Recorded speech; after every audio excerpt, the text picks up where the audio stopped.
Mesdames, Messieurs, bonjour. Merci de nous rejoindre au D12 de Pyramide FM. C'est le dimanche 21 septembre 2025. Le 21 septembre, c'est la Journée internationale de la paix. Elle est dédiée par les Nations Unies à l'absence de la guerre. En vérité, les guerres prenant naissance dans les esprits des hommes, c'est dans les esprits des hommes que doivent être élevées les défenses de la paix. Les congrégations religieuses, les associations, les partis politiques et les gouvernements du monde sont intéressés par la thématique de la paix. Même ceux qui font les guerres disent le faire au nom de la paix. La paix mondiale est menacée. Les guerres, les conflits ont pris les devants des quotidiens des hommes. Les terriens ne sont jamais autant préoccupés, ne se sont jamais autant sentis en insécurité. Tout le monde tient sa tête puisque même les plus grandes démocraties flirtent allègrement avec les méthodes maintes fois collées aux dictatures et aux états de non-droit. Lundi dernier, à la célébration de la Journée internationale de la démocratie, démocrates et antidémocrates du monde ont pu mesurer les chemins parcourus et les défis qui endiguent encore les plus grands progrès de développement. Puisqu'en réalité, le développement et le bien-être restent l'ultime objectif de chaque vie, de chaque peuple, de chaque gouvernement. Celui du Togo est sans aucun doute porté par les mêmes ambitions, sinon il ne serait passé de la 4e à la 5e République. Les premiers pas de cette nouvelle République sont visiblement hésitants, certains diraient même plus que timides. Le premier gouvernement de cette République prend tout son temps. L'élection des nouveaux maires fait autant. Cette semaine, le ministre démissionnaire de l'administration territoriale a annoncé le report des élections des maires. Il n'a pas précisé de nouvelles dates, il n'a pas non plus donné les raisons de ce report. Les prochains maires seront très majoritairement issus du parti au pouvoir, unis avec déjà la direction de la plupart des mairies. Qu'est-ce qui bloque? Voilà donc la principale question. L'autre question est qu'est-ce qui se passe réellement entre l'ancienne ministre des Armées et ses anciens soutiens? Elle a été interpellée cette semaine. Son fils aussi, l'artiste Amron, a connu le même sort. Elle est internée à la prison civile de Lomé. Ce qu'on sait, c'est qu'elle est accusée de troubles aggravés à l'ordre public, incitation contre l'autorité de l'État ou encore entrave à l'enquête judiciaire. Les réseaux sociaux et les influenceurs se chargent des autres informations. La presse traditionnelle est comme perdue dans un grand désert où les sables mouvants et les tempêtes ne lui ont guère facilité le travail. Les sources officielles ont pris tout le temps, tout le contraire de la série des nominations qui ont rythmé la fin de cette semaine, de l'université de Lomé à celle de Kara. Les professeurs Hunake et Ouzoumouzou ont pris du galon. Ce sont les nouveaux présidents des deux universités publiques du Togo. Ils connaissent le monde de l'enseignement, un monde qui s'est remis en route depuis lundi à la rentrée des classes. Pendant ce temps, les banquiers remettent une nouvelle menace de grève. Le Saint-Banque veut se faire entendre les 24, 25 et 26 septembre 2025, c'est-à-dire la semaine prochaine. Vous avez encore le temps de faire vos opérations au guichet. Notre invité est le professeur Komi Oulou de l'Université de Lomé, secrétaire général du Pacte socialiste pour le renouveau PSR. Les contacts du D12 sont 96 50 34 37 et puis 70 43 09 70. L'émission est mise en onde par Boga. Coup de professeur Komi Oulou, bonjour. Bonjour Thierry, bonjour à tous. Comment vous allez? Je vais bien, j'espère que vous allez bien aussi. Tout d'abord, ces nominations qui ont lieu à la tête des universités de Lomé, et puisque je le disais tantôt, vous intervenez à l'université de Lomé, et sans doute que vous connaissez le professeur Kossivi Hunake. Oui, c'est un collègue de la faculté de droit de Lomé, et donc naturellement, depuis plusieurs années, nous travaillons ensemble dans cette faculté. Voilà. Là, quand on fait une nomination en réalité, on adresse des félicitations. Et je ne sais pas si vous l'avez fait ou pas. Oui, je l'ai fait. C'est par un message. Aujourd'hui, c'est avec WhatsApp qu'on écrit plus facilement. Voilà. Donc, j'ai eu à le faire. Qu'est-ce que vous lui avez adressé?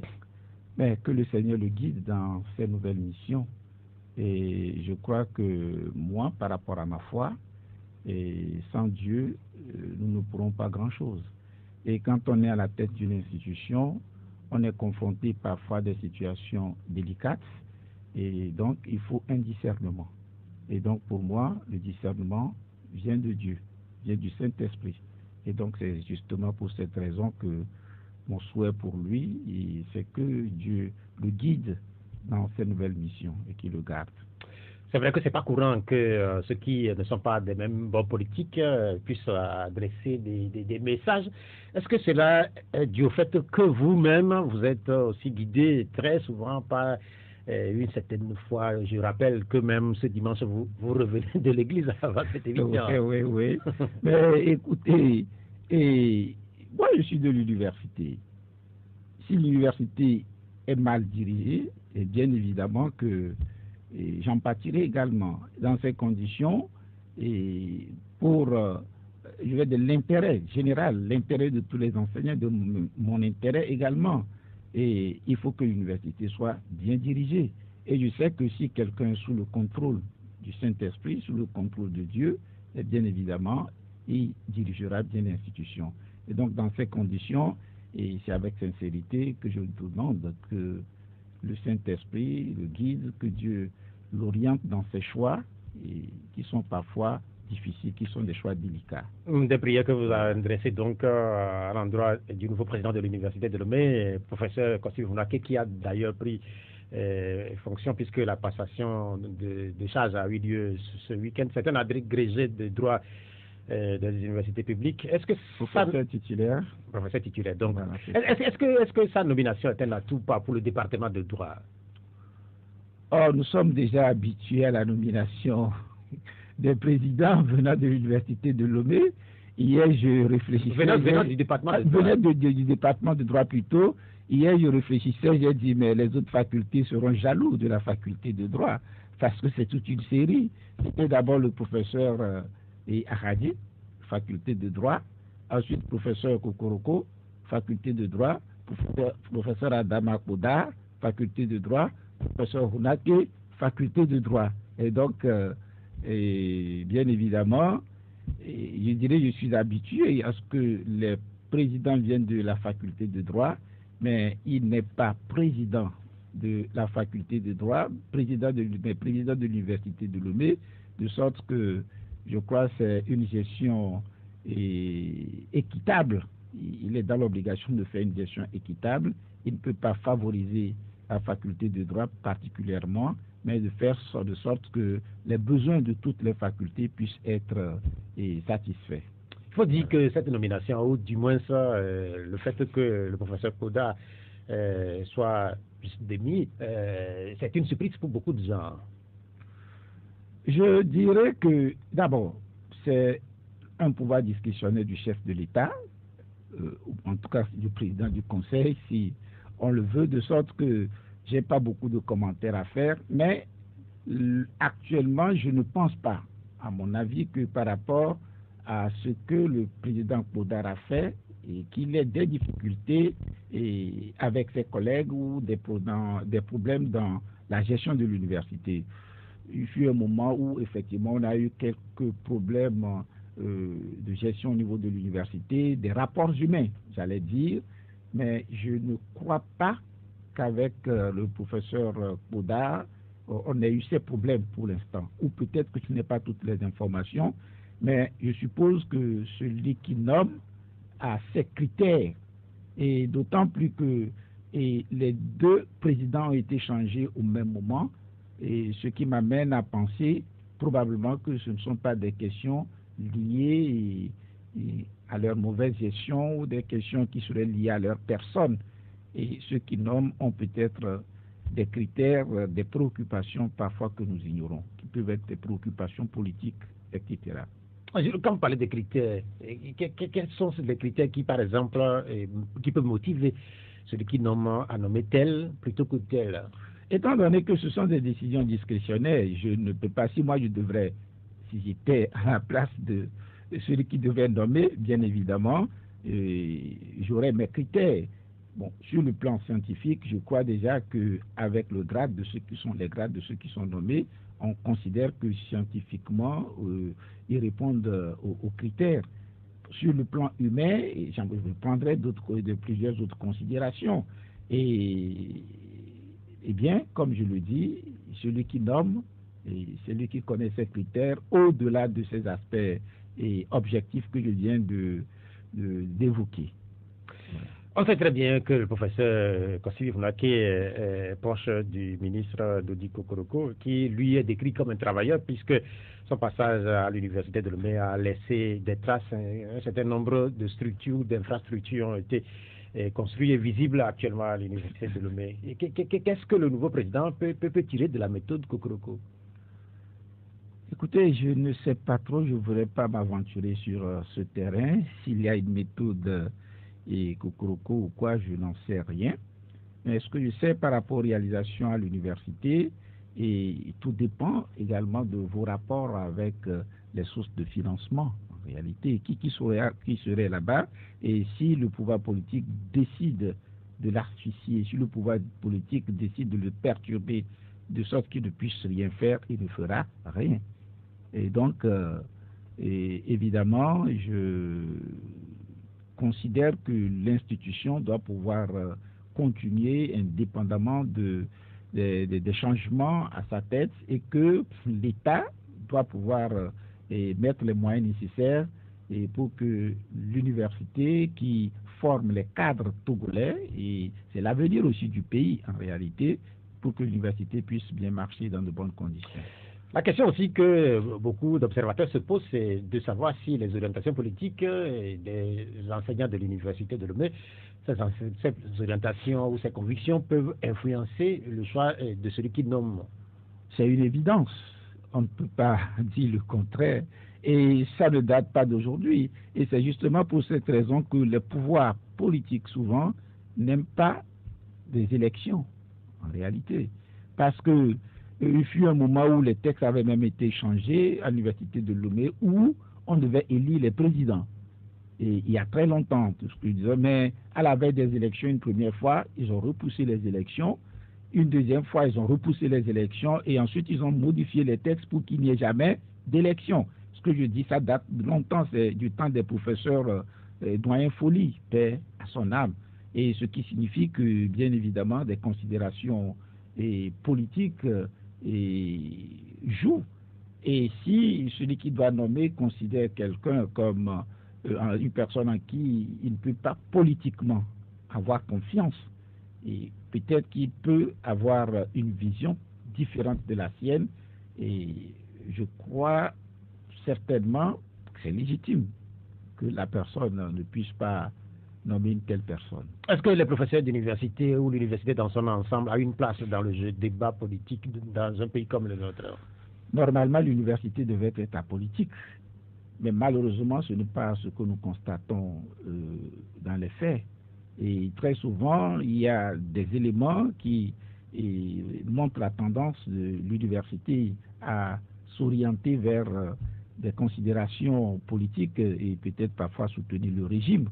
Et ce qui n'est pas une bonne chose. Je crois avoir déjà dit cela ici une fois, que moi j'ai une position politique tranchée, mais quand je suis dans l'amphi faisant mon cours, et j'essaye autant que faire se peut de faire preuve d'une certaine objectivité dans ce que je dis, et parce que je considère que toutes les tendances politiques y sont réunies. Donc je parle de mes étudiants qui peuvent venir de tous les bords politiques.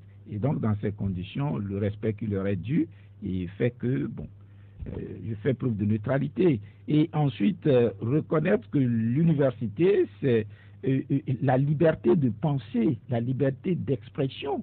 Les gens ne comprennent pas peut-être l'esprit de l'université, je comprends, et parfois même jusqu'au niveau des juristes. Parce que les professeurs d'université, quand bien même ils sont des agents de l'État, sur le plan juridique, ils sont considérés comme des indépendants.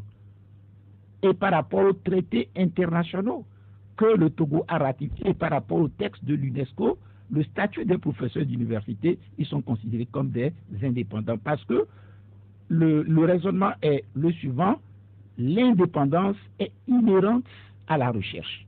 Il n'y a pas de recherche scientifique sans indépendance. Or, les professeurs d'université sont des chercheurs. C'est pour cette raison que leur statut sur le plan international, ils sont considérés comme des indépendants. Et quand vous voyez des textes, vous voyez le travail de la doctrine, vous voyez parfois des débats parlementaires, et ça fait partie des caractéristiques des enseignants d'université. Ils sont considérés comme des indépendants.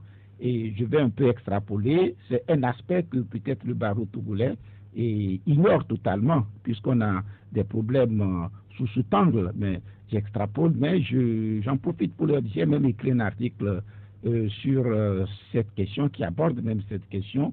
Elle a été publiée récemment, et probablement que je ferai lire ça aux autres. Donc l'université, c'est la liberté d'expression, c'est l'indépendance sur le plan, et je vais dire intellectuel. Et c'est justement pour cette raison que du point de vue même de la gestion de l'université, on exige une certaine autonomie. Et donc, nous sommes des agents payés par l'État, mais notre statut, par rapport à nos réflexions, nous sommes considérés comme des indépendants.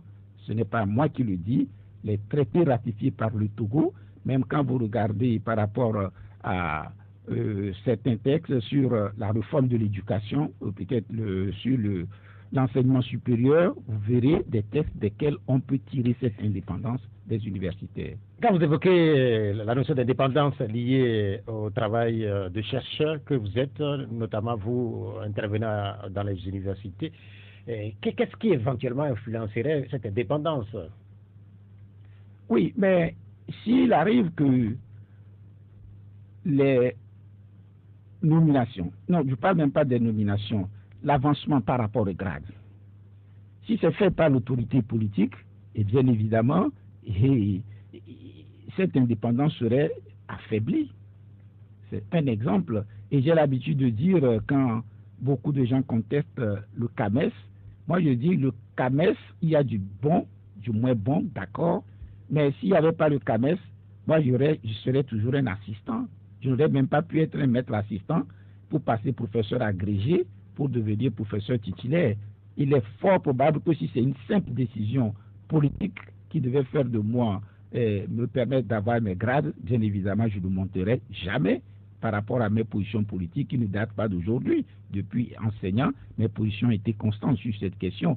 Et donc, c'est un élément par rapport donc à la gestion de l'université, l'organisation de l'université, on nous reconnaît une certaine indépendance.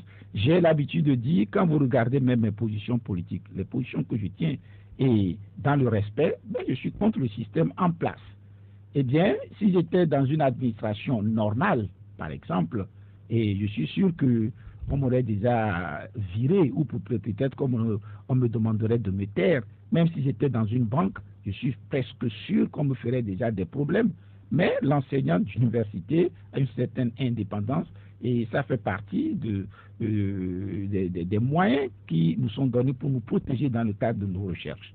Voilà. Nous parlons de l'université de Lomé, mais l'université de Kara aussi a connu un changement. C'est une femme qui est portée à la présidence. Retenez son nom, Grace Prenam Houssoumouzou. Elle est donc la première femme à ce poste. Cela est salué depuis tout ce week-end par la presse notamment. Une réaction à cette nomination?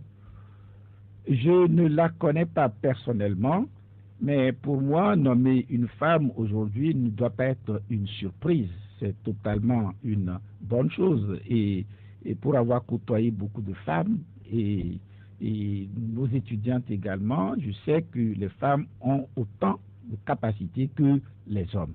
Et parfois même, et moi-même je regrette qu'elles se sous-estiment en quelque sorte. Moi je trouve qu'elles ont de réelles capacités qu'elles ne font pas valoir. Et donc nommer une femme pour moi, c'est une bonne chose. Et maintenant, elle fera le travail. On verra. Je lui souhaite également une bonne chance. On ne se connaît pas personnellement, mais qu'elle soit aussi guidée par Dieu dans ses décisions. Depuis quelques années, on constate que de plus en plus de femmes sont nommées à des postes de responsabilité dans notre pays de manière générale. Est-ce que vous notez qu'elles méritent ou pas ces nominations? Vous savez, je ne peux pas le dire dans l'absolu. Parce que si ces personnes méritent ou ne méritent pas, ça, ce sont des considérations parfois et subjectives. Ce que je sais, c'est que les femmes ont aussi les aptitudes nécessaires pour diriger nos ministères, pour diriger notre pays même, et pour diriger toutes les institutions. Et est-ce qu'on est en train de choisir les bonnes personnes? Là, je ne peux rien dire. Et si vous voulez, je vous raconte un jour une petite histoire, je sors un peu du contexte. Allez-y. Il fut une année où on a organisé le concours de la magistrature. J'étais très impliqué dans ce concours, cette année-là. Du début jusqu'à la fin, je peux vous garantir que tout a été fait dans la transparence. Et quand on a fini, j'ai regardé la liste et je disais à un ami, si ce concours avait été organisé par quelqu'un d'autre, on aurait pu penser à un favoritisme. Pourquoi? Parce que j'ai trouvé plusieurs noms, des noms qui sont des cadets. Et j'ai dit, on aurait pu penser qu'il y a eu favoritisme à leur profit. Or, cela a été fait de façon objective.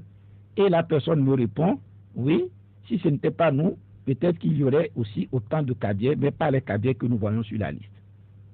Je ne sais pas si vous voyez le rapprochement que je fais. Ouais. Cela voudrait dire qu'on peut prendre les femmes, mais ne pas prendre les bonnes. Mais sur cette question, je ne me prononce pas. Mais là où j'avais vu, je lui disais que si quelqu'un d'autre avait organisé ce concours, les gens auraient pu penser que c'est du favoritisme au Kabien, et pourtant, leur nom figure très bien dans la liste. Il m'a dit oui, si ce n'était pas nous, d'autres Kabiens, mais pas ceux-ci. Donc ce seraient ceux qui auraient bénéficié des faveurs. Or, ceux que nous avons retenus objectivement n'ont bénéficié d'aucune faveur. Voilà. Je parle de surprise pour un certain nombre de Togolais qui ont entendu le nom grâce à Prenam Roussoumouzou, puisque c'est la première femme à ce poste à diriger une université. C'est un peu la même chose en 2020, quand Mme Marguerite Nyakadé avait été également nommée au poste de ministre des Armées. Ce type de femmes, certains pensent que ce sont des femmes d'exception. Est-ce qu'ils ont raison ou pas? Vous savez, pour qu'on puisse gravir les échelons, arriver à ce niveau dans un monde où il ne faut pas l'ignorer, que ce sont les hommes qui aujourd'hui dominent sur plusieurs plans, et il est possible qu'on dise que ce sont, et elles peuvent être des femmes d'exception. Et je dis, j'ai eu à travailler avec des étudiants, hommes et femmes, et moi je me pose des questions. Pourquoi est-ce que ces filles que je vois avec autant de talent, de capacité, ne parviennent pas à percer autant que les hommes? Quand vous regardez à l'université de Louvain, à la faculté de droit, le nombre d'enseignants femmes est très limité par rapport aux hommes, et pourtant, elles ont toutes les compétences nécessaires. Je me demande si c'est la société qui constitue pour elles ce blocage, ou bien ces questions parfois de maternité. Et moi, j'y pensais il y a quelques années encore. Imagine qu'une femme décide de passer le concours d'agrégation. C'est un concours très exigeant. On dit que ce concours est jaloux. Quand tu le fais, tu abandonnes ta famille, tu abandonnes beaucoup de choses pour te concentrer sur le travail. Si tu le fais, c'est tous les 2 ans. Si tu échoues une première fois, il te faut encore 2 ans, 4 ans. Alors qu'elle doit, entre-temps, faire sa maternité, avoir un enfant. Doit-elle suspendre cela? Ou elle attend de préparer le concours après avoir un enfant, avoir eu son enfant? Et quand on a un enfant, peut-être un deuxième, et ce sont d'autres contraintes qui viennent s'ajouter. Et il se peut que ces éléments peut-être expliquent qu'elles aient plus de contraintes que nous les hommes.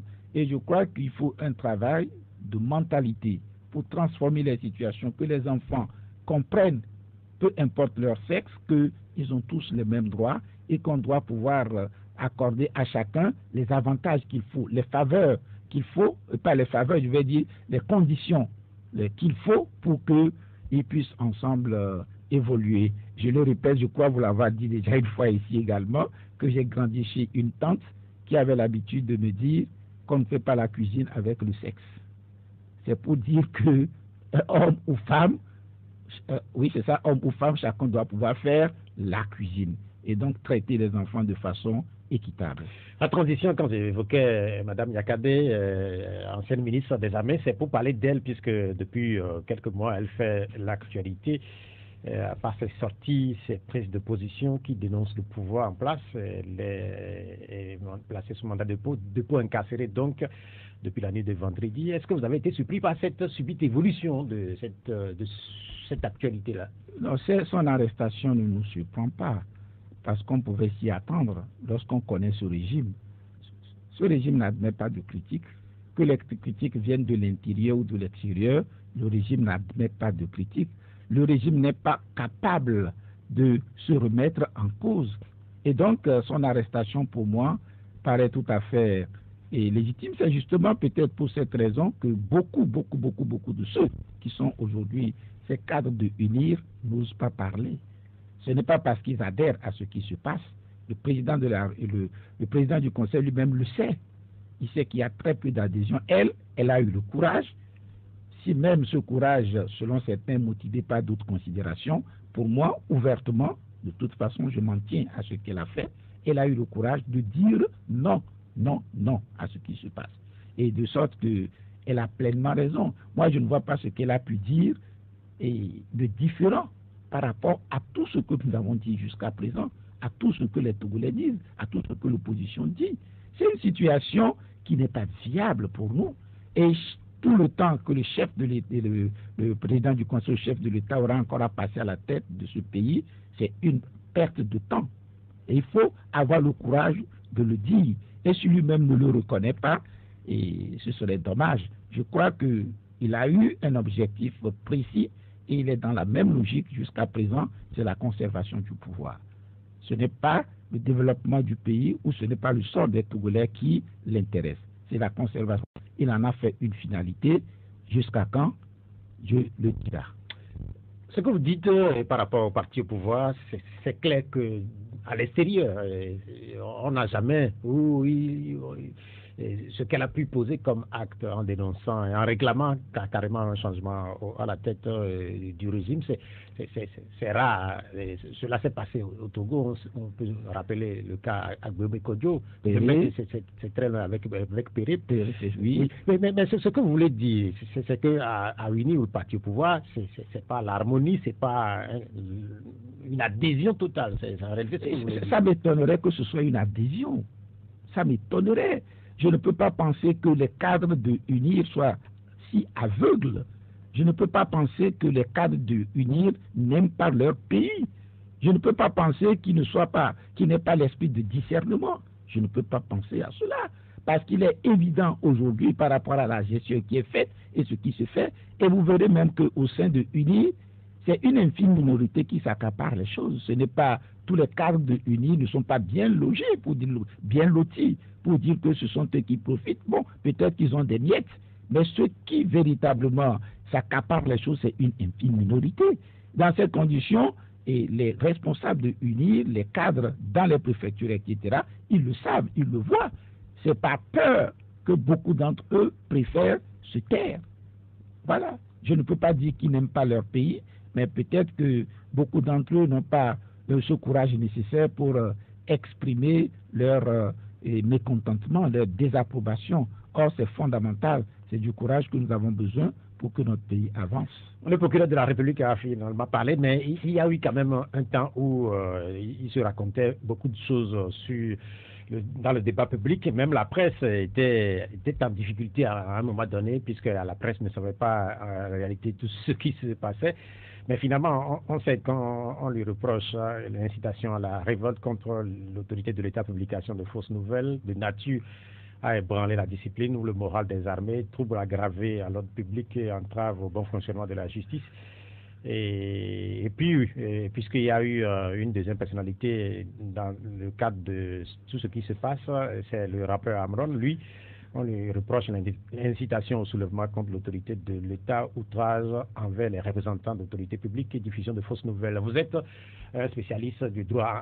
En termes plus clairs, et comment comprendre tout cela? Je vais vous dire simplement que les mots sont utilisés ici pour cacher l'intention de leurs auteurs, de cacher l'intention de ceux qui ont réalisé ces arrestations. C'est un régime qui tremble, c'est un régime qui a peur.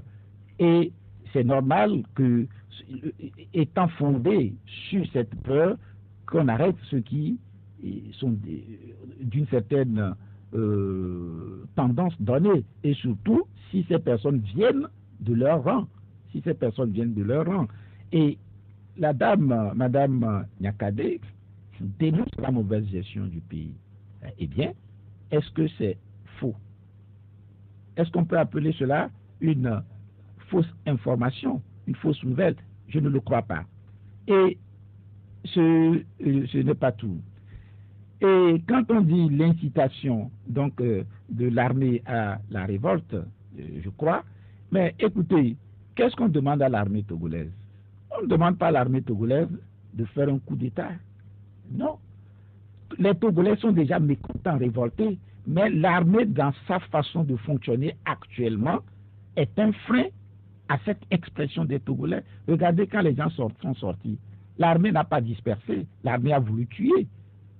Il faut avoir le courage de le dire. Quand vous voyez les images, on n'a pas frappé pour disperser, on a frappé pour tuer. Et ce sont des questions que je me pose. Moi, je pense parfois que ce n'est pas toute l'armée qui est dans cette logique. Peut-être qu'il y a un corps ou certaines personnes spécialisées qu'on déverse qui font de tels actes. Jusqu'à présent, je n'ose pas croire que ceux qui ont prêté serment de protéger le pays, de protéger leurs concitoyens, puissent trahir ce serment jusqu'à se comporter de cette façon. J'ai des doutes profonds et je me dis peut-être qu'il y a un corps bien précis ou des personnes sélectionnées qui font ce travail comme ça. Toute l'armée ne peut pas se permettre de se comporter de cette façon. Ce n'est pas maintenir l'ordre. Ce que nous avons vu par rapport aux images, ce n'est pas frapper pour disperser, c'est chercher à tuer. Et les images parlent d'elles-mêmes en partant de ces éléments. Je suis tenté de dire que ce n'est pas notre armée véritablement qui se comporte de cette façon. Dans des situations comme celle que nous avons connues en juin notamment, quelle devait être l'attitude de l'armée? Laisser par exemple ceux qui veulent éventuellement brûler, casser par exemple, laisser faire? La logique n'est pas ça initialement. Je vous donne un exemple. Il ne faut pas peut-être qu'on pense ou bien qu'on trahisse la volonté de la population. Vous êtes témoin des marches que l'opposition a eu à faire en 2015, si vous vous rappelez. Chaque samedi, nous sortions. Parfois, nous traversions le grand marché sans incident. C'est quand la police décide de taper que les choses dégénèrent. Vous voyez? Et donc, cela conduit à dire que les citoyens, leur volonté, c'est de pouvoir manifester. Manifester pour exprimer leur désapprobation et le faire en toute tranquillité. Mais dès lors que, en sortant, vous êtes victime de violence, eh bien, les gens s'organisent pour résister. Oui, il faut replacer les choses dans leur contexte et retracer la vérité. C'est comme ça que ça se passe. C'est parce que les militaires, parce que la police attaque qu'il y a problème. Toutes les fois qu'on a fait ces manifestations, même les samedis, nous étions passés au grand marché de Lomé. Il n'y a jamais eu de problème. Donc, nous ne demandons pas qu'on casse ou bien qu'on laisse casser. Non, ce n'est pas de cela qu'il s'agit. Parce que si on casse les choses, on finira toujours par les reconstruire. Et nous avons des ressources limitées. Et ces ressources limitées doivent faire l'objet d'une bonne affectation.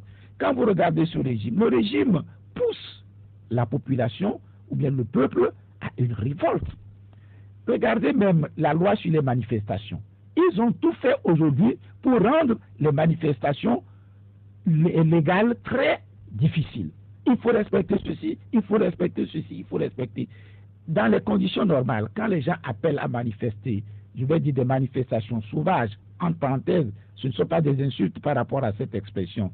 C'est quand vous prenez par exemple la grève, on dit d'une grève qu'elle est sauvage lorsqu'elle n'est pas lancée par les syndicats et que ce sont les salariés eux-mêmes qui lancent. Bon, aujourd'hui, on demande, ou bien sûr les réseaux demandent aux gens de sortir, de manifester. Dans les conditions normales, on aurait pu dire ce n'est pas bon.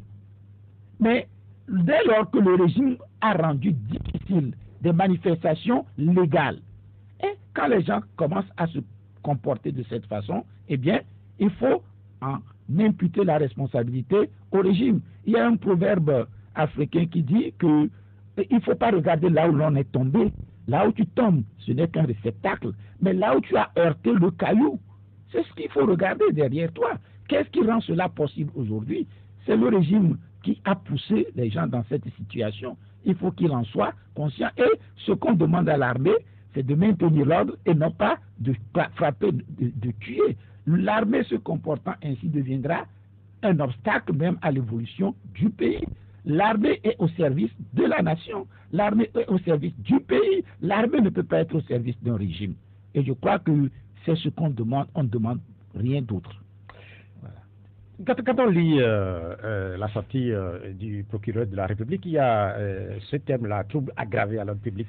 Qu'est-ce que ça veut dire? Je vous ai dit, ce sont des notions pour cacher les intentions. Et qu'est-ce que tout trouble aggravé? Ce sont des questions d'appréciation. Si on veut te prendre, on utilise de telles expressions, sachant que ce sont des choses à contenu vide. Quand ils ont pris Mme Yakadé, ils ont procédé à des perquisitions. Apparemment, ils n'ont rien retrouvé. Ils sont revenus pour une seconde perquisition. Mais s'ils avaient des éléments palpables, vous pensez que ce régime n'aurait pas exposé ces éléments? Les gens ont fait des réunions. Il y a eu des conférences de presse ici où on a montré des couteaux, des machettes pour dire qu'ils se préparent à faire ceci. S'ils avaient ces éléments, vous pensez qu'ils ne les auraient pas présentés? On l'accuse, on dit destruction d'un élément de preuve au cours de la garde à vue. Je ne sais de quel élément s'agit-il, mais elle est déjà en garde à vue. Et c'est là où elle a détruit l'élément. Je cite par rapport à ce que j'ai écouté, destruction d'un élément de preuve au cours de la garde à vue. Si elle est gardée à vue, cela voudrait dire que ce n'est pas elle qui a détruit cet élément de preuve. L'élément de preuve était où quand ils étaient allés faire leur perquisition? Vous voyez? Et donc, on est dans une logique où la justice même est instrumentalisée. On met en prison qui on veut, comme on veut. Les gens ont fait des poèmes, ils ont été mis en prison. Des gens sont sur des plateformes WhatsApp. Pour la simple raison qu'ils sont sur des plateformes WhatsApp, ils sont aujourd'hui en prison. C'est quoi ce système-là? Et vous pensez que les Togolais vont accepter cela? Ce n'est pas normal. Est-ce que, par exemple, au vu de ce qui se passe, vous, qui, par exemple, demandez, par exemple, un changement à la tête de l'État, un changement de gouvernance, est-ce qu'il vous arrive d'avoir peur? Mais vous savez, on sait qu'on est exposé. On sait qu'on est exposé. Et je me suis confié à Dieu il y a trop longtemps déjà sur ces questions de peur. Parce que quand je m'étais engagé en politique, peut-être que ce ne sont pas des choses à dire, j'ai identifié 3 risques. Premièrement, ils peuvent me renvoyer de l'université. Et la solution que j'ai trouvée, c'est de toujours très bien faire mon travail. S'ils me renvoient, tout le monde saura que, oui, ils ont cherché des prétextes. Il ne faut pas que je leur donne cette opportunité. Il faut bien faire mon travail. Deuxième élément, j'ai dit que ces personnes peuvent vous mettre en prison quand ils veulent. Il suffit de faire un montage quand ils le veulent. Et je dis, là également, je prends mes précautions. Mais s'ils décident de le faire, je n'ai aucune solution pour ça. Il n'y a que Dieu. Mais moi, je prends mes précautions pour ne pas leur fournir le prétexte. Troisième élément, j'ai dit qu'ils peuvent me tuer. Depuis longtemps, j'y avais pensé. Mais j'ai dit, pour tuer une personne, c'est trop facile. Sauf si Dieu te protège. Et depuis ce jour-là, et ce que je dis, c'est avant même les années, donc à la fin des années 90, années 2000, j'ai dit, Seigneur, je te confie cela. Fais-en ce que tu veux. Et partant de là, écoutez, je mène ma vie, je n'en veux à personne, mais je suis contre leur système, leur façon de faire.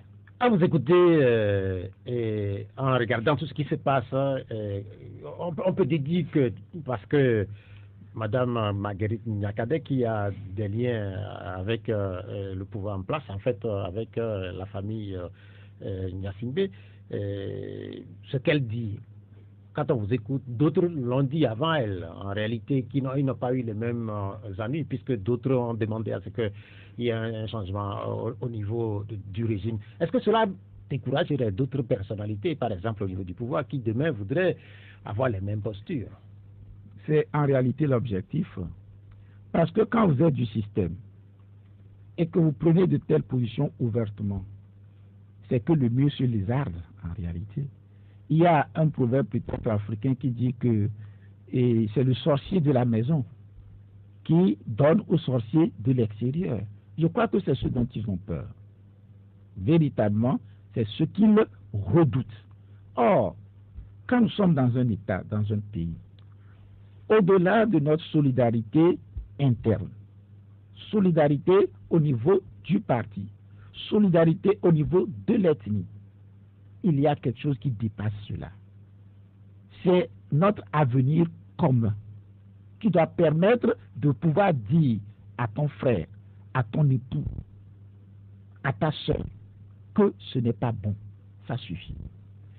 Il faut qu'on puisse trouver une autre solution pour faire avancer, pour sortir de cette situation.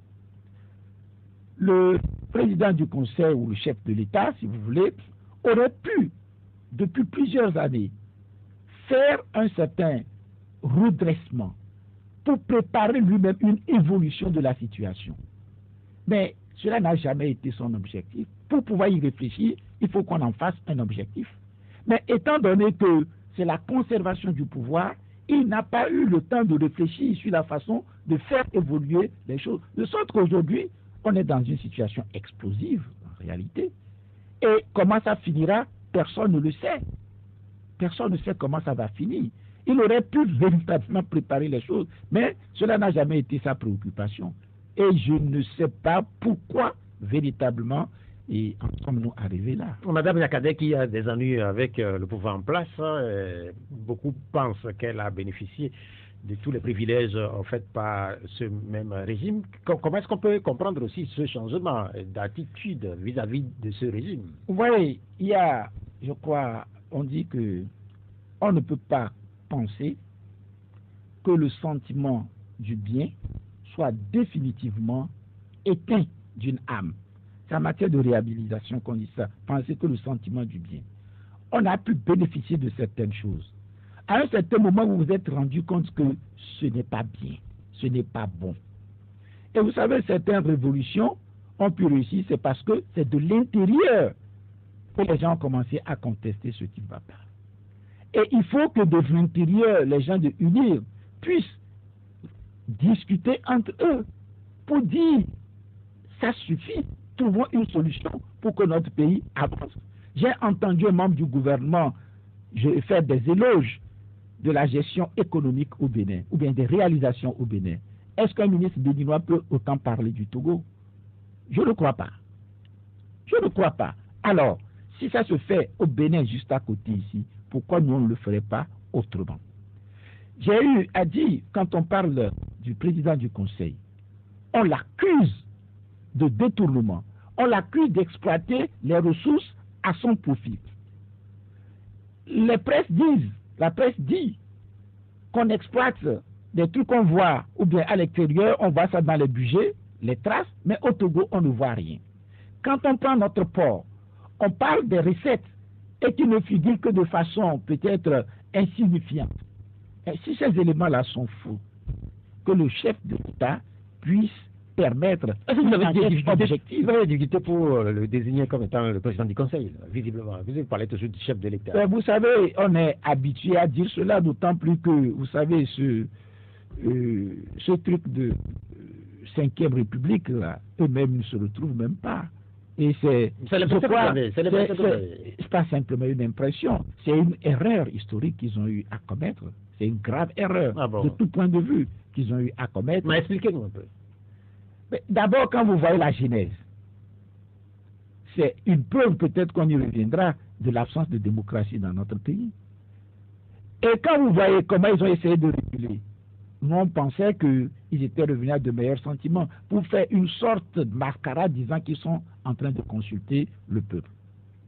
Et finalement, pour la désignation du président du Conseil, même quand vous regardez président du Conseil des ministres, président du quel conseil, etc., cela voudrait dire que l'idée n'a pas été suffisamment mûrie.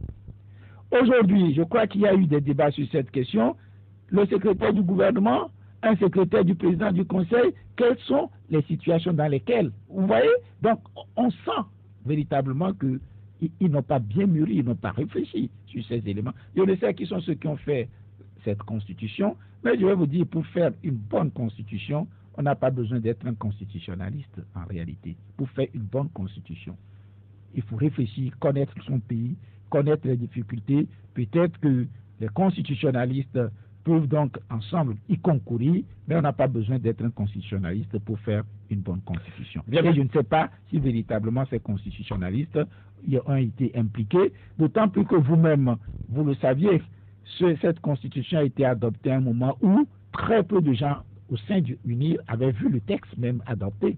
Moi, je me rappelle, je le dis, quand on m'avait invité au débat, je n'y étais pas allé, j'ai demandé à la personne si je peux même voir le texte. Il m'a dit qu'il n'avait pas le texte, mais il y a les orientations. J'ai demandé, est-ce que vous trouvez vraiment pertinent que j'aille à un débat alors que vous-même, vous n'avez même pas les textes de cette constitution? Et quand vous prenez tous ces éléments, c'est un désordre étatique. Bien, merci, professeur Komiolu du PSR. Nous venons de passer 45 minutes avec vous. Le temps est passé très vite. Il nous reste encore 45 minutes. les prochaines 45 minutes, les auditeurs ont donc la possibilité d'intervenir dans le débat comme c'est de tradition sur 96 50 34 37 et puis 70 43 09 70. Ceux qui nous regardent également ont la possibilité d'écrire des messages. Si ces messages sont diffusables, nous allons les soumettre à l'endroit de notre invité. Nous avons un premier auditeur qui est en ligne. Allô, bonjour. Oui, bonjour. Oui, bonjour Pélé, comment vous allez? Très bien. Pélé, on vous écoute. Bonjour. Bonjour, monsieur Pélé. Ok. Je pense que vous avez parlé tout à l'heure du Bénin. Le candidat qui a été choisi par Pélé au Renouveau, ce candidat dit que même si les Togolais sortent, ils disent qu'ils sont des Béninois. Et même notre ministre des Affaires étrangères est en train de qualifier le travail que Patrice Talon a fait là-bas. Comment vous trouvez ça? Deuxième préoccupation, l'animal qui court, c'est lui qui réveille l'animal qui dort. Je pense que leur petit uni vient de sonner encore une fois. Est-ce que l'opposition s'est réveillée? Si vous êtes réveillé, qu'est-ce que vous allez faire? Par rapport à l'arrestation de Madame Nankadé, on nous dit qu'il a commis des fausses notes, c'est-à-dire elle a menti, ou bien elle a donné du mensonge. Je ne sais pas comment, au niveau du plan juridique, si Madame Nankadé maintenant, au niveau de la justice, sort les vraies notes, c'est parce qu'elle a sorti des chiffres. Il y a des détournements de 100 000 milliards de chiffres comme ça. Et si c'est avéré que ces notes-là sont sorties, est-ce que le gouvernement sera condamné ou bien ceux qui ont faussé seront condamnés? Merci. Bien, merci Pélé pour la première question. Les trois questions, vous en avez pas posé trois, Pélé. En réalité, vous devez poser deux. On va retourner au téléphone pour un autre auditeur. Allô? Oui, allô? Ok, on va répondre à Pélé pour ces questions. Monsieur Pélé, donc bonjour à monsieur Pélé. Il nous dit notre ministre des Affaires étrangères, je ne l'avais pas dit, donc il qualifie donc ce qui a été fait au Bénin. Qu'est-ce que je pense de cette situation? Eh bien, je crois qu'il n'a fait qu'un constat du point de vue au moins des réalisations. Et j'aurais souhaité que ce soit les étrangers qui puissent dire cela du Togo. J'aurais été heureux parce que si on fait des réalisations au Togo, eh bien, c'est pour les Togolais. Je serais très heureux que les pays étrangers disent cela de mon pays. Malheureusement, c'est le contraire. Notre pays fait aujourd'hui l'objet de railleries, on se moque de nous à l'étranger. Ce n'est pas bien. Ici que le dauphin du président Talon, Romuald Wandani, lors d'un meeting à Grand Popo, il disait que de plus en plus de Togolais se présentent à l'extérieur comme étant des Béninois. Et s'il le dit ainsi, et si c'est vérifié, ça... Mais c'est lui qui le dit. Oui, c'est lui qui le dit. Si c'est vérifié, ça confirme le fait que les Togolais ont honte aujourd'hui d'être des Togolais. Mais est-ce que vous, personnellement, est-ce que vous avez honte de votre pays? Je ne peux pas avoir honte de mon pays, mais j'ai honte de ses dirigeants. En réalité, mon pays, le Togo, moi je suis très très très attaché au Togo. Si ce n'était pas le cas, peut-être même que je ne m'impliquerais pas dans tout ce qui se passe de cette façon. Pour moi, c'est un gros sacrifice que je fais. Et donc, moi, j'aime bien mon pays, je suis très attaché au Togo, et pour rien, je ne dirais que je suis béninois. Et je sais que le gouvernement ne fait pas l'honneur au peuple togolais, mais eh bien, je demeure toujours togolais. Ensuite, c'est l'animal qui court qui réveille l'animal qui dort. Que fait l'opposition togolaise? Je crois, M. Pélé, que vous venez de toucher un point essentiel. Et je vous dis que vous avez raison. Ce serait l'occasion que nous puissions, nous, partis politiques de l'opposition. Je sais qu'il y a des raisons que nous puissions parfois nous détester mutuellement. Il y a des raisons qui font qu'il peut être difficile de travailler ensemble.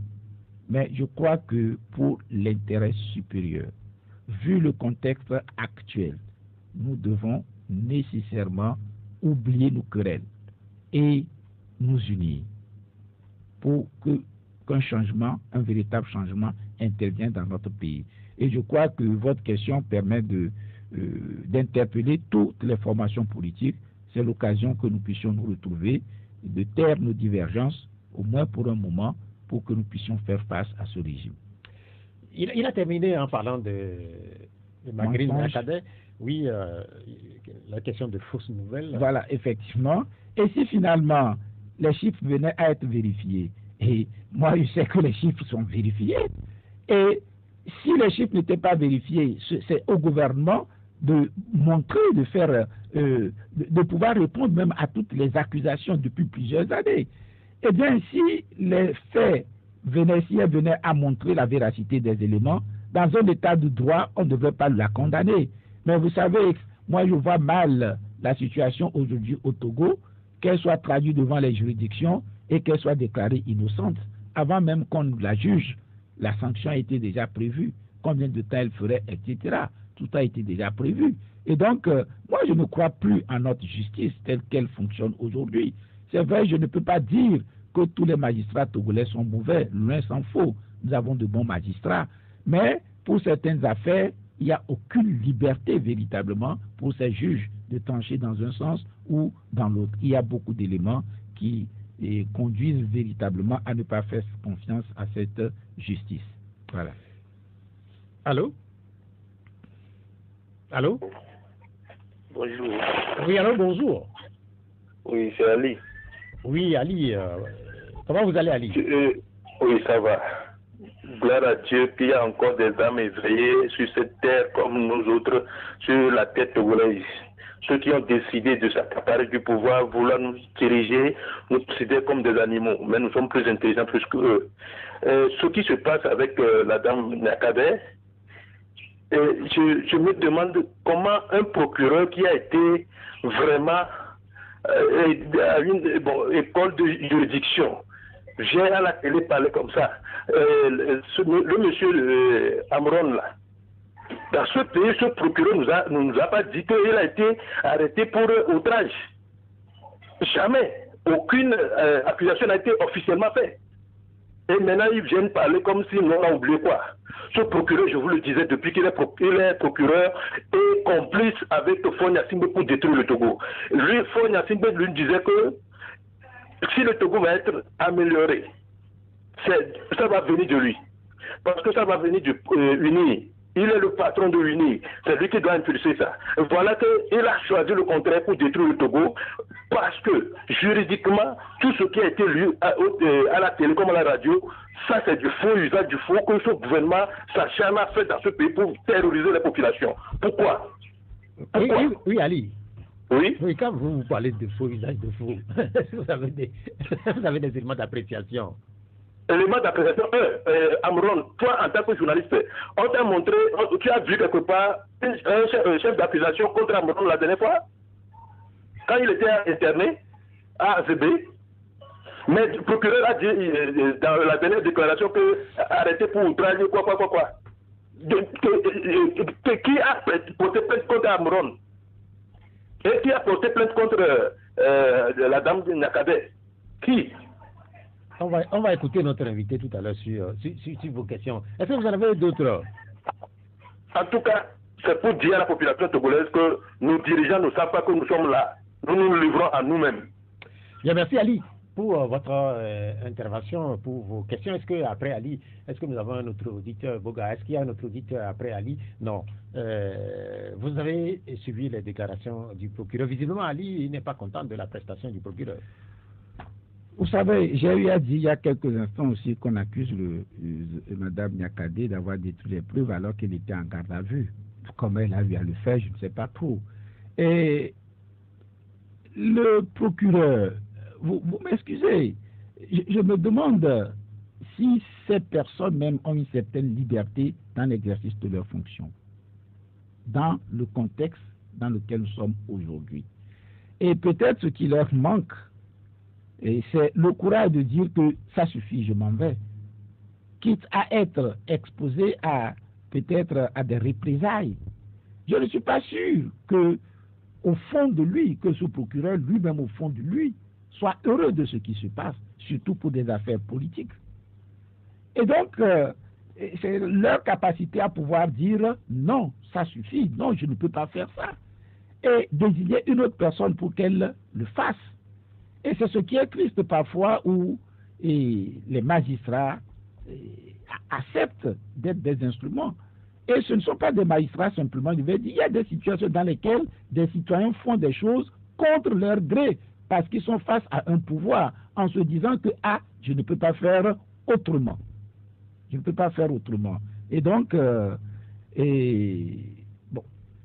le procureur, nous n'avons pas de rapport particulier pour que je puisse dire qu'on a discuté. On n'a pas discuté, mais je suis persuadé que lui-même doit se sentir mal à l'aise.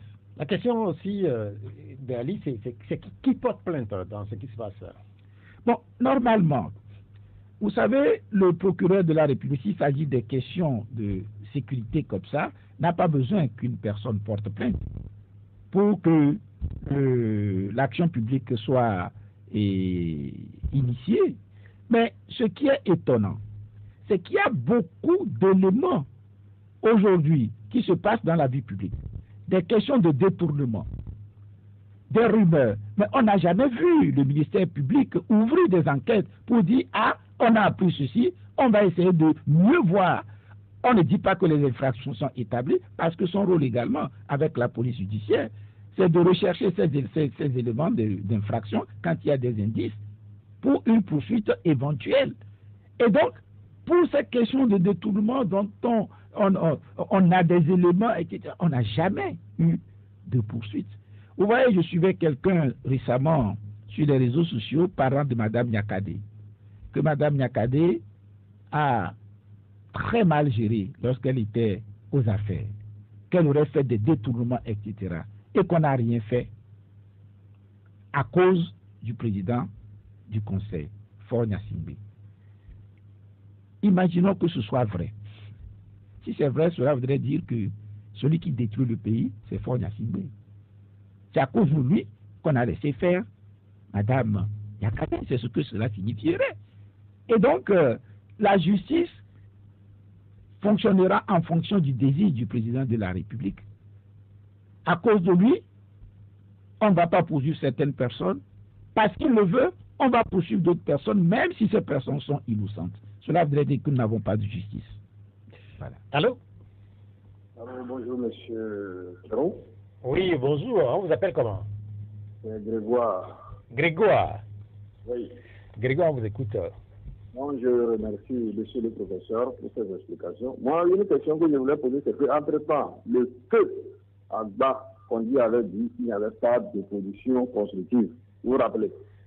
J'aimerais demander maintenant si aujourd'hui, s'il y a le pouvoir en place maintenant des blogueurs constructifs. Parce que, on parle maintenant de Madame. Au fait, Madame Nyakadé, c'est qui?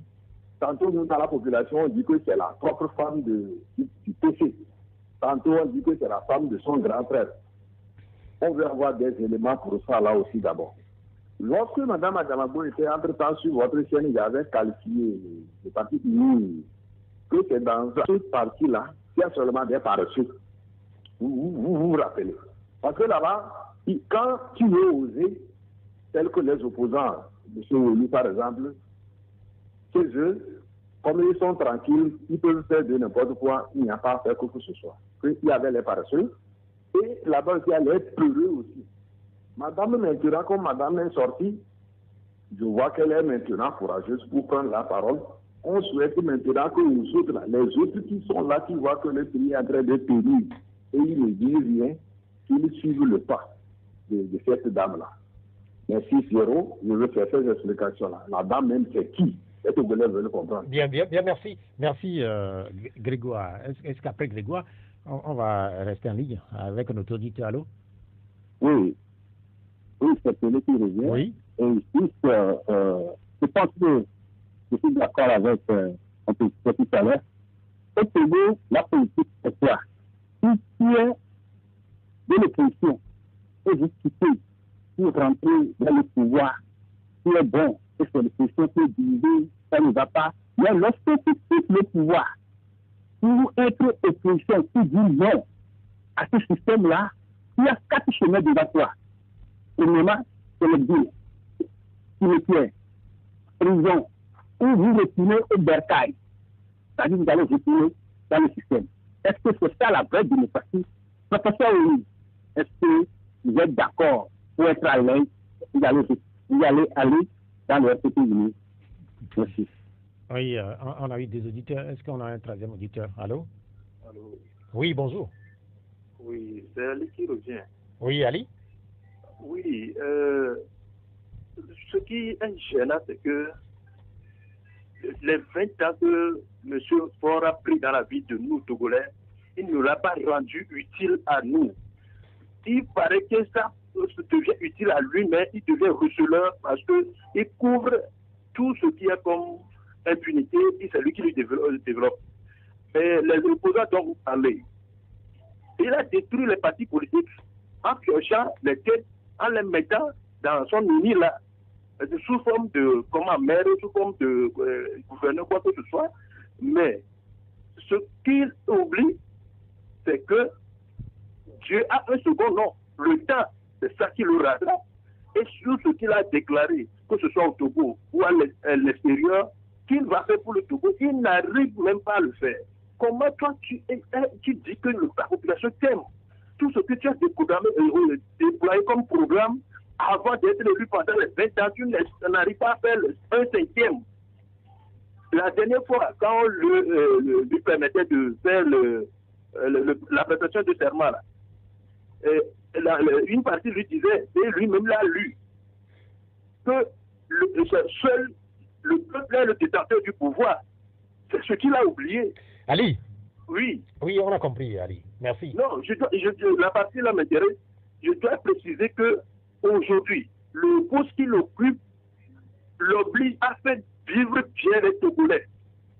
Puisqu'il a changé le poste de Premier ministre en poste de spécial et en ajoutant les prérogatives de président. Donc c'est lui qui doit faire vivre le Togo. Si le Togo chavire, c'est lui qui est à la base.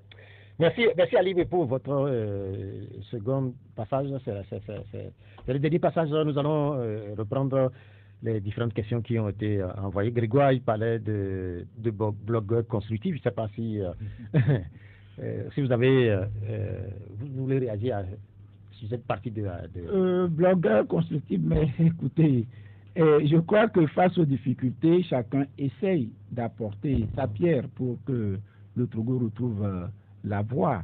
Et je crois que toutes les actions sont les bienvenues pourvu que nous puissions bien le faire et rester dans les normes. Voilà. Deuxième partie de la question. Deuxième partie de la question, je crois que je ne suis pas très bien placé pour répondre à cette question parce qu'il demandait si c'est la femme de Faure, c'est la femme de son frère. Et j'avoue que je n'ai pas d'informations spécifiques en dehors de ce qui se dit sur les réseaux. Il a dit les gens de Unir, sont des paresseux, sont équipés. Bon, je ne vais pas, en tout cas, ce sont les propos de M. Grégoire. Moi, j'ai simplement dit que je sais que eux aussi savent que ce qui se passe n'est pas bon. Mais beaucoup d'entre eux n'ont pas le courage de pouvoir le dire ouvertement. M. Pelé le dit très bien que quand tu quittes le régime, tu as 4 solutions: l'exil, cimetière, prison, bercail. Peut-être qu'il a raison. Peut-être qu'il a raison. Et je crois que de ce point de vue, il appartient également à la population de savoir bien faire les choses et accueillir ceux qui partent de Unir et qui ont le courage de prendre ces positions-là. Et c'est vrai pour Mme Nyakade, elle a pu bénéficier de ce système, d'accord. Mais si aujourd'hui, elle se rend compte que ce qui a été fait n'est pas bon, il faut qu'on puisse effectivement considérer qu'elle a changé et qu'elle pense que ce n'est pas bon et qu'ensuite nous puissions tous la soutenir. Mais le régime considère ça souvent comme une trahison. Quand c'est un des leurs qui ose dire la vérité, il considère cela comme une trahison. Et un traître, il mérite d'être peut-être liquidé ou peut-être subir ces sorts dont il a parlé. Effectivement, retour au bercail, plusieurs ont fait ça. Plusieurs, effectivement, qui ont tenté de partir, sont à un moment donné revenus au bercail. Et il faut accepter de pouvoir souffrir. C'est-à-dire, parfois, vivre de peu de choses. Mais quand on est aussi habitué un peu à une certaine vie d'opulence, et il faut avoir le courage pour pouvoir dire non à l'opulence. Et monsieur Ali qui est revenu pour lancer un appel à Fagna Singwe, c'est de tout faire pour que les Togolais vivent nettement mieux. Ah, s'il est encore capable de cela, oui.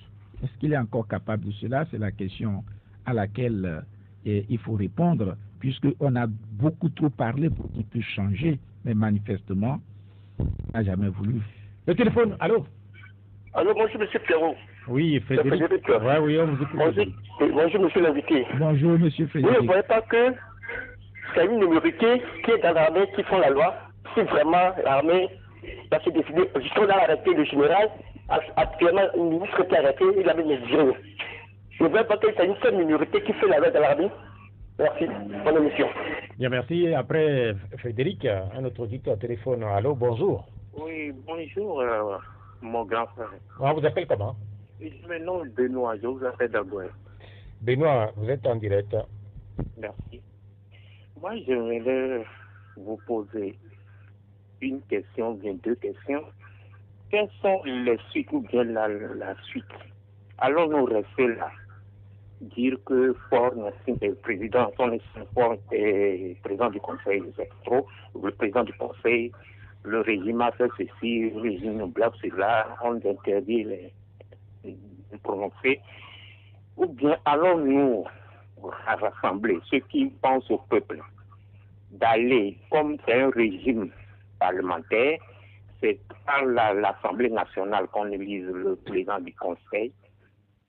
Allons-nous maintenant préparer l'an 2030 pour les élections législatives. Allons dans nos milieux, dans nos communes, que l'opposition ou bien une répartition dans nos communes pour travailler, pour sensibiliser, informer, éduquer la population de nos communes, travailler ensemble pour qu'en l'an 2030, on puisse récolter, avoir une CENI fiable, équitable, non législative pour une élection libre et transparente au Togo. Merci et bonne journée. Bien, merci, cher ami qui nous a appelé d'Agonivé. Allô? Allô, bonjour, monsieur Fillon. Oui, quel est votre nom? C'est monsieur Seignon depuis Kanikopé. Sénan. Seignon, on vous écoute, Seignon. Bonjour, monsieur le professeur. Moi, j'ai une seule question à poser à notre professeur. La question est laquelle j'aimerais demander à savoir jusqu'à quand les Togolais cesseront apprendre toute leur vie à parler de la politique plutôt que du développement. Merci beaucoup. Bien, merci. On va essayer de répondre à ces questions. La question de Seignon, par exemple, et parler de développement plutôt que de politique, puisque beaucoup de gens font ce constat que le Togo est englué depuis presque 35 ans. Je suis des débats à caractère politique divisés, alors que dans d'autres pays, les gens sont occupés à procéder au développement de leur pays. Écoutez, pour répondre à cette question, je dirais à M. Seignon que la politique ou le développement plutôt est inséparable de la politique. C'est la politique menée qui permet un développement du pays. Donc les deux sont inséparables. Je ne veux pas aller dans les théories. Prenons des choses concrètes. Quand on dit que le chef de l'État exploite des ressources du pays à ses fins personnelles, est-ce que c'est la politique ou c'est le développement du pays? Quand on dit que les ressources du port ne vont pas suffisamment dans le budget de l'État, c'est la politique ou c'est le développement? Oui, mais en fait, l'inquiétude de l'auditeur, c'est que le Togo prend trop de temps à chercher des solutions à ces problèmes politiques. Mais quelque part, le développement traîne. Quand on va dans d'autres pays, on parle du Bénin. Force est de constater que les Béninois ont sans doute arrivé à résoudre d'une certaine manière leurs différents politiques. Effectivement. Le n'arrive pas. Parce que ceux qui nous dirigent ont fait de la conservation du pouvoir une finalité. C'est leur objectif principal. Dans ces conditions, nous n'avons pas de démocratie.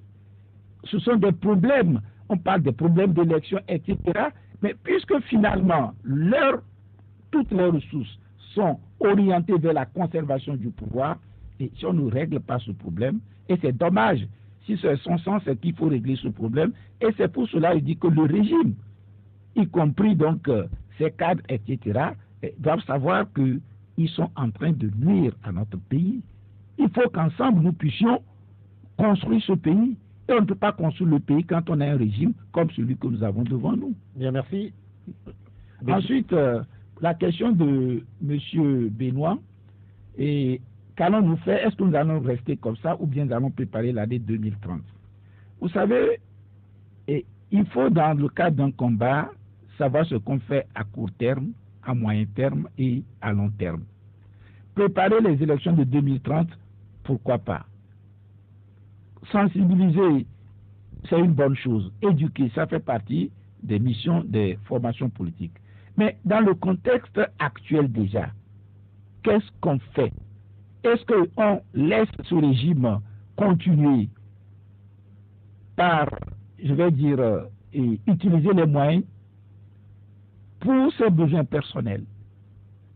Laisser ce pays, laisser plutôt ce régime tuer la démocratie totalement, sachant que aux prochaines élections également, nous aurons des problèmes, c'est évident. Si les choses restent en l'état, eh bien, on luttera, mais est-il quand même qu'ils feront tout pour que les élections ne soient pas transparentes non plus? Et donc, c'est une lutte perpétuelle pour limiter les dégâts. On va lutter pour ça, mais je crois personnellement que et pour les principes démocratiques même, il est indispensable que ce régime s'en aille. Oui, c'est indispensable. Est-ce qu'on peut le décréter, puisqu'on écoute très souvent, beaucoup pensent qu'il faut un changement de régime, mais est-ce qu'on peut le décréter? Effectivement, c'est à la population de se mobiliser pour exiger ce départ. C'est à la population. Les Togolais veulent lutter par procuration. Et je sais qu'aujourd'hui, sur 10 Togolais, 7 souhaitent au moins un changement. 7 souhaitent un changement. Mais est-ce que les Togolais peuvent s'exprimer comme il se doit si face à eux, il y a une armée qui ne fait que mater? Oui, c'est ça le problème en réalité. Si les Togolais étaient sûrs qu'en sortant, ils feraient leur manifestation, bon enfant, sortiront dans les rues pour exprimer leur ras-le-bol, vous verrez comment les rues togolaises seront bombées. Mais ils savent aussi qu'en sortant, ce serait des massacres, comme on a eu à le constater. Et c'est en cela que je reviens sur la responsabilité de nos militaires. On ne peut pas leur demander de faire un coup d'État. Non. C'est une certaine neutralité par rapport à ces situations. C'est tout ce qu'on leur demande. Vous voyez. Et donc, on ne doit pas rester là, mais les Togolais veulent véritablement qu'il y ait un changement. Le président du Conseil a fait 20 ans et nous avons vu les limites de ses aptitudes. Ça suffit. La question de M. Frédéric, est-ce que ce n'est pas une minorité dans l'armée qui fait la loi? Et ce ne serait pas surprenant. Ce n'est pas surprenant. Il est probable, mais je ne suis pas en leur sein. Je sais qu'ils sont soumis à une certaine hiérarchie. Et est-ce que cette hiérarchie, effectivement, discute comme il se doit dans l'intérêt du peuple? Je n'en sais rien. Je n'en sais rien. Et je sais, je le dis, notre armée, moi je continue à penser que c'est notre armée. Notre armée est au service du peuple, est au service du pays. L'armée ne peut pas être au service d'une personne.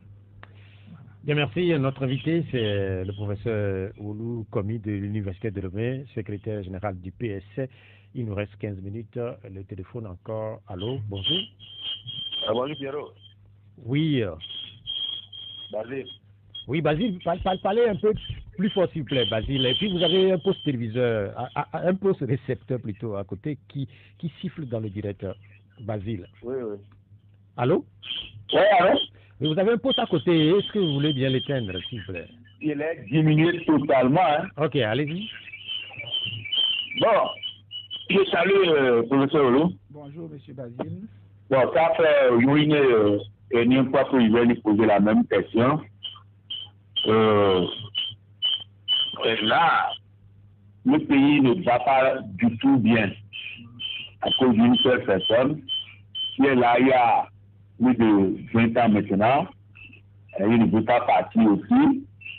Mais en face, vous qui êtes en face, votre manière de faire l'arrange. Parce que quelqu'un de ce genre, on doit être en bloc devant lui. Et il ne pourra rien. Mais j'ai comme l'impression qu'il y a des gens parmi vous qui font son affaire. Et eux aussi disent qu'ils sont en train de lutter contre le système. Comment est-ce qu'on peut arriver à identifier ceux-là qui ne veulent pas que vous soyez en bloc pour faire face à ce régime? Merci. Bien, merci, Basile. Allô? Allô? Bonjour. Bonjour, Pyramide FM. Oui, vous êtes à l'antenne. Quel est votre nom?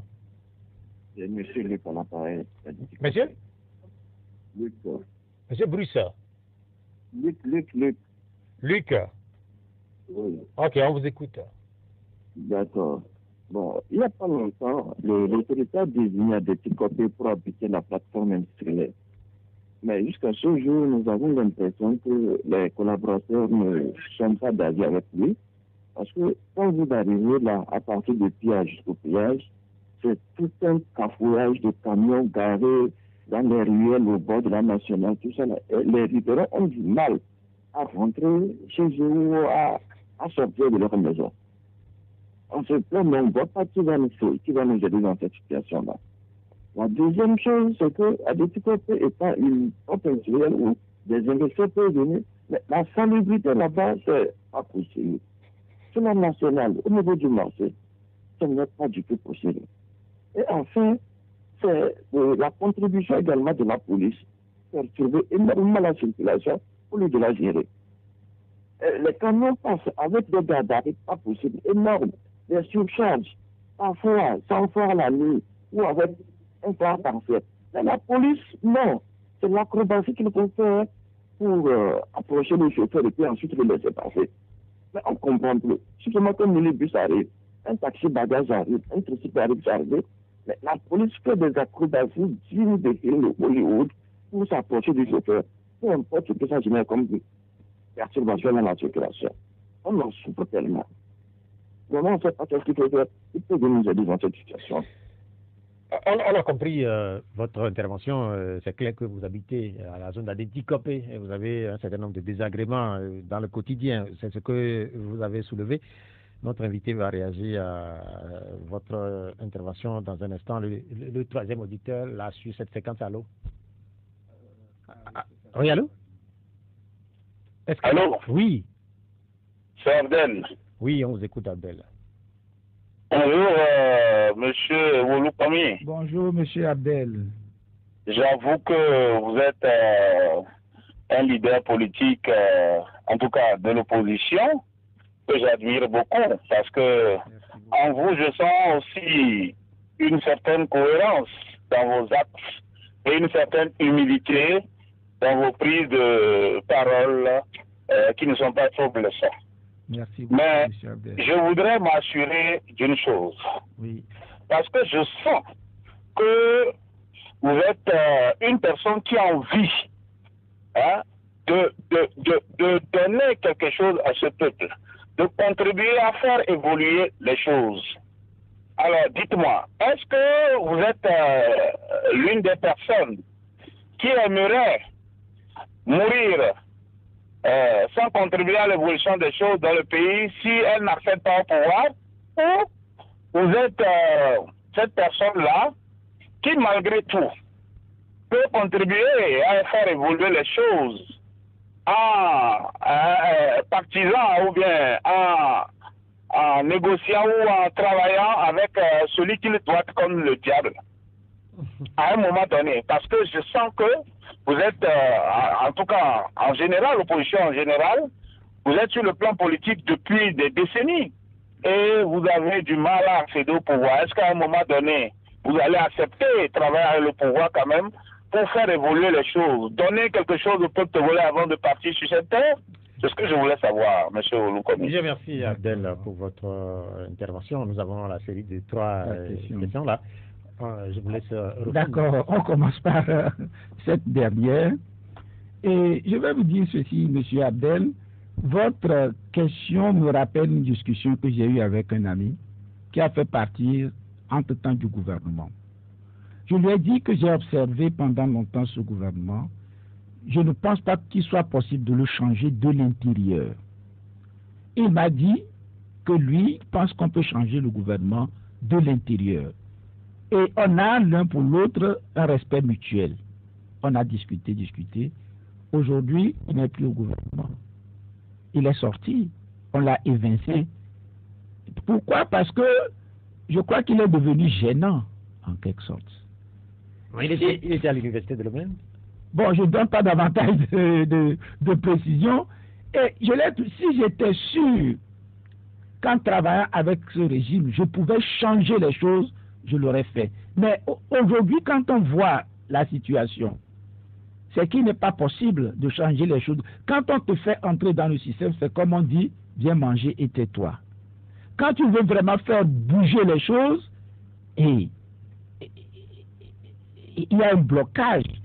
Il n'y a pas longtemps, parlant du dauphin désigné de Patrick Talon, les gens, j'ai suivi sur les réseaux, dire que si les Béninois le rejettent, les Togolais vont le prendre. Et je disais à un ami, il peut venir au Togo, il ne changera rien, vu le système dans lequel nous sommes.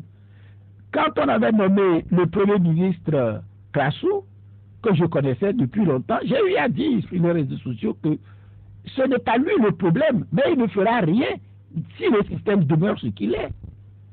Vous voyez, je n'ai rien contre le président du Conseil ou le président de la République. Beaucoup de mes amis avec qui j'ai travaillé quand j'étais jeune étudiant, etc., sont dans UNI. C'est parce que je constate qu'il n'est pas possible de changer les choses de l'extérieur. Et s'il faut que j'aille manger et que je me taise, je n'en ai pas besoin. Voilà. Ensuite, sur les questions de péage, M. Luc, je compatis sérieusement à cette situation. Je considère que vous profitez donc de ce canal pour vous adresser aux autorités. Et je suis persuadé qu'ils nous suivent. Et la police nous suit, et les autorités ministérielles également nous suivent. Nous leur demandons au moins de comprendre cette situation et de devoir régler ce problème.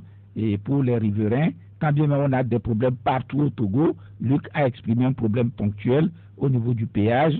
Je crois au niveau d'Adétikopé. En fait, Adétikopé, avec l'obstruction de la voie, et voilà. Et puis la question de l'insalubrité. Effectivement. Et je crois que ce sont les autorités qui sont bien informées. Il faut qu'ils trouvent ces solutions. Avec la mairie, je considère également, pour ces questions d'insalubrité, que les maires qui sont à l'écoute puissent régler rapidement ces problèmes. Voilà. Et maintenant, pour les questions de M.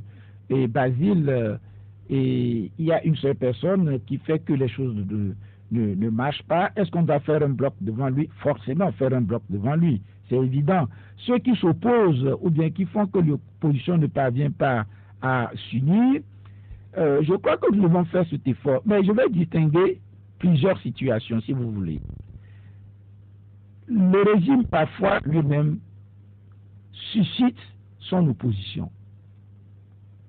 C'est une réalité connue. Eh bien, s'il s'agit d'une opposition suscitée par le régime, je n'ai pas de solution pour qu'on puisse ensemble faire bloc. Si ce n'est pas une opposition suscitée par le régime, je considère que malgré nos divergences, malgré les frustrations, nous devons vraiment pouvoir faire bloc et pour pouvoir faire avancer les choses dans notre pays. Et je suis d'accord avec Basile sur ce point. Et malheureusement, il n'y a pas de produits pharmaceutiques qui permettent de régler ce problème. Voilà. Nous sommes le 21 septembre, nous sommes dimanche, c'est la journée internationale de la paix et c'est des questions qui préoccupent presque partout la paix. Tout le monde veut vivre dans un monde de paix. Mais force est de constater que le monde fait de plus en plus la guerre presque sur tous les continents.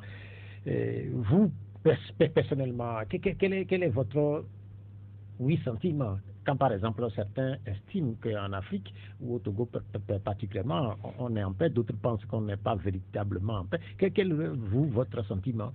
Vous savez, la paix, ce n'est pas simplement l'absence de guerre. Si on résume la paix à l'absence de guerre, on va dire qu'au Togo, on est en paix. Mais la paix n'est pas l'absence de guerre. Première observation. Deuxième observation, en réalité, c'est l'injustice qui nourrit la guerre. C'est la justice qui est porteuse de paix. Et si au Togo, nous sommes dans une situation, je ne vais pas dire de paix, mais je vais dire d'absence de guerre, qu'on sache que par rapport aux frustrations des uns et des autres, c'est que la situation est totalement déséquilibrée. Les gens n'ont pas de moyens. Si les Togolais, une partie des Togolais avaient des moyens, on serait déjà sorti de cette situation de non-guerre pour entrer dans une situation de guerre. Ce qui n'est pas du tout souhaitable. Mais c'est l'injustice qui apporte la guerre. Et donc nous demandons véritablement que au Togo, nous revenons davantage à plus de justice par rapport à ceux qui nous dirigent. De sorte que les gens ne soient pas contraints à la violence comme seul moyen pour pouvoir sortir de cette situation. Cette semaine aussi, il a été célébré la Journée internationale de la démocratie. C'était en début de semaine, lundi. Quel est votre regard sur la démocratie togolaise, brièvement? La démocratie togolaise, dans le temps déjà, on disait que le Togo n'était pas très démocratique. Et aujourd'hui, le recul est encore plus visible. Il n'y a pas de démocratie au Togo. Et je suis tenté de dire que le pouvoir n'est pas entre les mains d'un régime, d'un parti. Non. Le pouvoir est entre les mains d'une personne. C'est encore plus grave. Si c'est un parti, cela voudrait dire qu'en son sein, il y a des discussions, il y a des débats qui leur permettent de prendre des orientations pour le bien-être peut-être du pays ou même le bien-être de leur parti éventuellement. Mais on n'en est pas là. Aujourd'hui, moi, je crois que le pouvoir est entre les mains d'une seule personne. Ce n'est pas une démocratie. Il nous reste donc une minute pour conclure cette émission. On a constaté que votre parti et d'autres partis politiques, notamment de l'opposition, demandent la libération de Mme Nyakadé. Pourquoi cette demande? Mais tout à fait normal, nous sommes dans un pays où on doit pouvoir respecter les droits fondamentaux. Il y a cette question de présomption d'innocence. Et nous savons pourquoi Mme Nyakadé a été arrêtée. Ce sont ces prises de position et qui ne sont que l'expression d'une liberté. Et dans ces conditions, nous demandons qu'elle soit libérée. Nos prisons sont trop pleines de détenus politiques. Il y en a trop. Et donc, nous ne parlons pas simplement de Mme Nyakadé, nous parlons de tous les prisonniers politiques qui doivent être libérés. Voilà. Merci d'être venu, professeur Komiolu. Je rappelle que vous êtes le secrétaire général du PSR. Cette émission, elle s'achève. Merci à Boga Koudoyo pour la mise en onde technique. Je suis Pierrot Atiobé. Au revoir.